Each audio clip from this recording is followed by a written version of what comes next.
Producer बापरे असं होतं. म्हणजे मला असं वाटलं की हायली रिस्पेक्टेड आणि ज्याला घाबरतो आपण अशी ती व्यक्ती आहे आणि ती पोझिशन आहे असं मला वाटायचं. पण जेव्हा मी स्वतः प्रोड्युसर झाले तेव्हा मला असं वाटलं की सगळ्यात जास्त व्हल्नरेबल प्रोड्युसर असतो. सगळ्यात जास्त व्हल्नरेबल म्हणजे कुणीही येऊ शकतं आणि त्याला टपली मारून जाऊ शकतो कुठच्याही पॉईंट ऑफ टाईमला.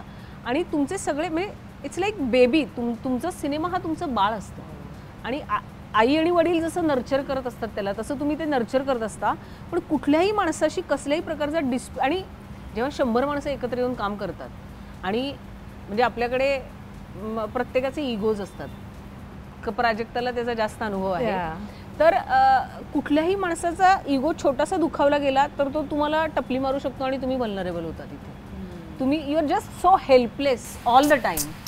तर पैसे तुमचे लागलेले असतात. पैसे तुमचे लागलेले असतात. कोणाचे stakes are less for everybody else. हां म्हणजे नाही करायचं मला करत नाही मी जा करत नाही मी जा नाही मला तुमच्याबरोबर काम नाही करायचं असा कुणीही अप्रोच करू शकता. आणि त्यावेळी तुम्ही अत्यंत हवालदिल असता. आणि असं वाटतं प्रोड्युसर आणि अनफॉर्च्युनेटली प्रोड्युसरला नेहमी नेगेटिव्ह लाईटमध्ये बघितलं जातं. त्याला ते बजेटमध्ये बसवायचं असतं. आता माझे अनेक वेळा मुद्दे मी माझ्या टीमशी बोलताना पण सांगते की मराठी इंडस्ट्रीचं एक इकॉनॉमिक्स आहे. मराठी फिल्मची रिकव्हरी एवढी आहे. बरोबर. तर ती तुम्ही जेव्हा पैसे घालता तेव्हा तुम्हाला ती रिकव्हरी लक्षात ठेवूनच तुम्हाला इन्व्हेस्ट करायला लागणार. आणि त्यावेळी तुम्हाला ते बजेट असं नाही होत ना की मराठीत 100 कोटी कमावतात आणि पुढच्या फिल्मला आता माझं 1.5चं बजेट आहे असं नाही म्हणत कोणी. तेवढी तुमची रिकव्हरीच नसते. मराठीची रिकव्हरी 10-15 झाली सक्सेसफुल मानतो आपण. पण हार्डली बजेट आणि रिकव्हरीमध्ये असतं ते.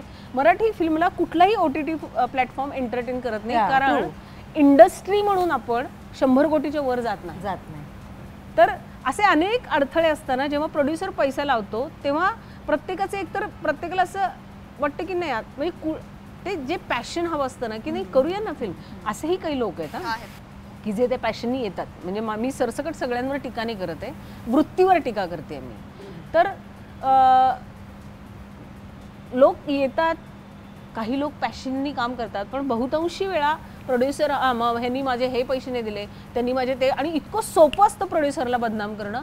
म्हणजे तुम्ही ट्रँचेसमध्ये पेमेंट करता ना तर कधी कधी आता आदिनाथला जास्त माहिती असेल कधी कधी चॅनलकडून यायला डिले होतो आणि आपल्याला ते समजून घ्यायला लागतं कारण तुमच्याकडे काही चॉईस नसतो. आणि मग थोडा डिले झाला की अरे माझे तर पैसे यांनी डिले केले ह्यांचं असंच अरे ते प्रोडक्शन फालतू. थोडासा डिले जरी झाला तरी ते इतकं म्हणजे ही मेंटॅलिटी पण बदलली पाहिजे. आपण मराठी इंडस्ट्रीमध्ये काम करतो पैसे मला वाटत नाही की ह्यांच्यापैकी कुणी कोणाचे पैसे बुडवले असतील किंवा थांबवले असतील किंवा दुःख म्हणून आता असं नाही होत. पण प्रोड्युसरचा पण काहीतरी प्रॉब्लेम असू शकतो. त्याला पण काहीतरी फंड मॅनेजमेंट करायची असू शकते.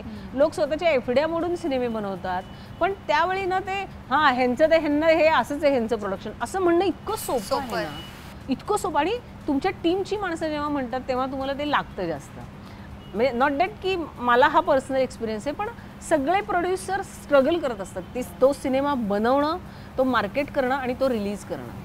तर अशा वेळी मला असं वाटतं ना की आपण म्हणजे मराठी आणि खरंच म्हणजे एकत्र एकी नाही आपल्याकडे. साऊथमध्ये इतकी एकी आहे ते एकमेकांना इतके सपोर्ट करतात. अनेक वेळा मी प्राजक्ताशी बोलले की आपण मराठी प्रोड्युसर्स म्हणून ना आपण एकत्र राहिलं पाहिजे. बरोबर. आपण एकमेकांच्या फिल्मना सपोर्ट केलं पाहिजे ज्या कुठल्या लेवलला. म्हणजे प्राजूला वाटलं की स्क्रिप्ट लेवलला मी तिला मदत करू शकते मी उभं राहायला पाहिजे तिच्याबरोबर. म्हणजे मला तू एवढे पैसे द्या नाही मला फिल्म एक चांगली बनते ना मला उभं राहायला पाहिजे. मला आधीसाठी उभं राहायला पाहिजे. उद्या भूषण प्रोड्युसर म्हणून उभं राहायला मला त्याच्याबरोबर उभं राहायला पाहिजे. प्रत्येक वेळी ते इकॉनॉमिक्सनी कॅल्क्युलेट करण्याची गरज नसते असं मला वाटतं. तर मोठा स्ट्रगल आहे. म्हणजे आता मला एवढंच मी सांगेन की प्रोड्युसर हा सगळ्यात व्हल्नरेबल असतो. सगळ्यात व्हल्नरेबल आणि गरीब गाय असतो प्रोड्युसर हा. त्याचं ते पांघरलेलं असतं म्हणजे की तो पॉवरफुल वगैरे असं काही नसतं असं मला वाटतं.